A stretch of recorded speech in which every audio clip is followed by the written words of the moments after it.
السلام عليكم. نعم ورحمة. وثيقة السيارة من فضلك. تفضل.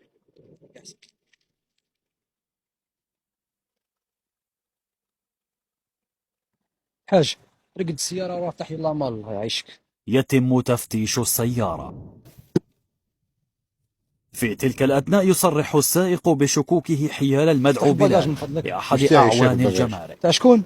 السيد جاي معايا من المطار من الطريق ويسقسي فيا على الطريق، يقول لي واش الديوانة، واش الحدود، واش كذا، ويسقسي فيا على الوقت، بده نوصلوا بده ما نوصلوش. شكيت فيه الشيخ. واش من حدود راك مديه؟ من طبول.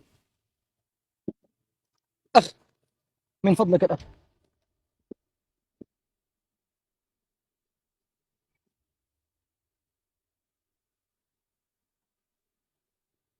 افتح الباجاج من فضلك. اي ما يسالش. جزائري انت؟ لا. اعطيني جواز السفر تاعك.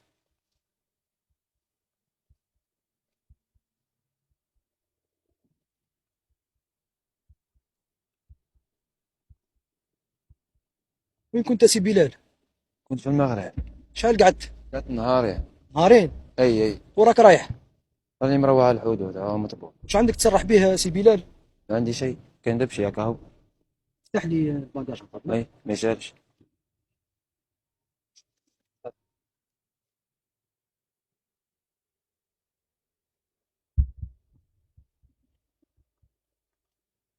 ما كان شيء يا شاف، كان دبشي هكا هو.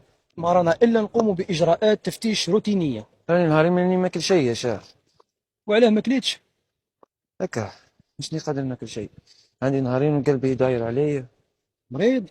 اي كل شيء توجع فيه. اعطيني البوشة تاعك.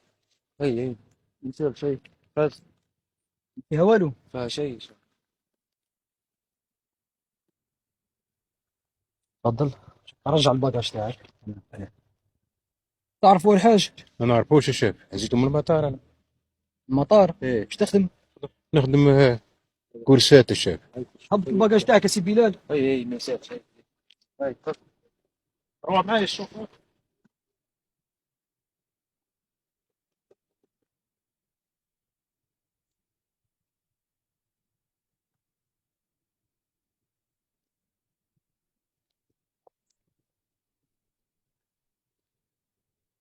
سي بلال، تفضل طلع الباجاج تاعك.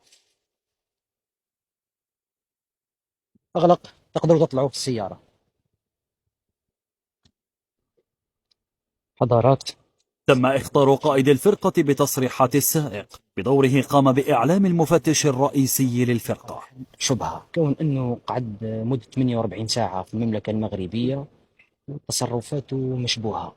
اذا تحفظوا على الوثائق ونعلموا السيد المفتش الرئيسي للفرق ونستناو التعليمات وش تقول.